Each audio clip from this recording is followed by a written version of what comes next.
এবার আমার নবীর কাছে জিবরাইল আলাইহিস সালাম ডাক দিয়ে কয়, ইয়া রাসূলুল্লাহ নবী গো, আর একটু সামনে তাকান না। আমার নবী আপনার নবীর সামনে তাকাইলেন।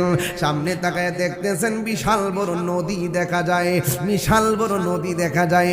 আমাদের মেঘনা নদী আছে না নাই? ওই মেঘনা নদীর পানি কি গরম না ঠান্ডা? কিন্তু দেখা গেল ওই জিবরাইল আলাইহিস সালাম নবীর যেই নদী দেখাইছে, এই নদীর পানিগুলো দুনিয়ার কোনো সমুদ্রের পানির মতো না। ওই নদীর পানিগুলো দুনিয়ার কোনো নদীর পানির মতো না।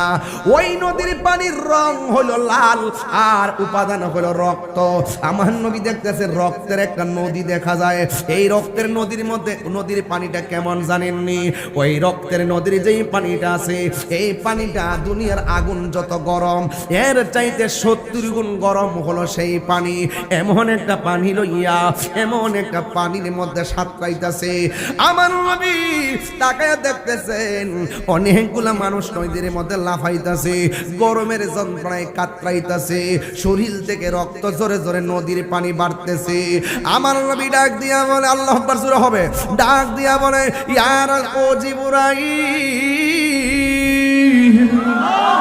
ও জিবরাইল, এরা কারারে এমন ভাবে রক্তের নদীর মধ্যে হাবুডুবু খাইতেছে।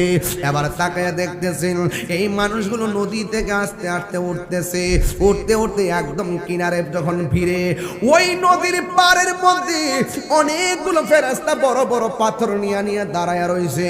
এই রক্তের গরম পানির মধ্যে হাবুডুবু খাইতে খাইতে যখন তারা কিনারের মধ্যে আসে, ওই কিনারের ফেরেশতাগুলো এমন ভাবে বড় পাথর লইয়া মাথার মধ্যে আঘাত করে রে বাবা, আবার তারা ছিটকায়া মাঝখানে চলে যায়।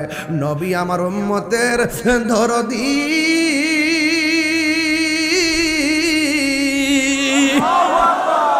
ডাক দিয়ে বলে, জিবরাইল,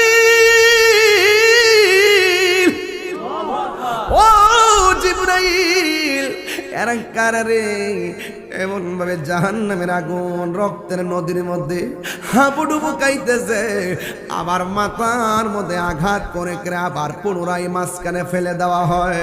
আমার জিবরাইল গো, নবী গো, এরা কারা জানেননি? এরা হইল দুনিয়ার সুদখুরের দল।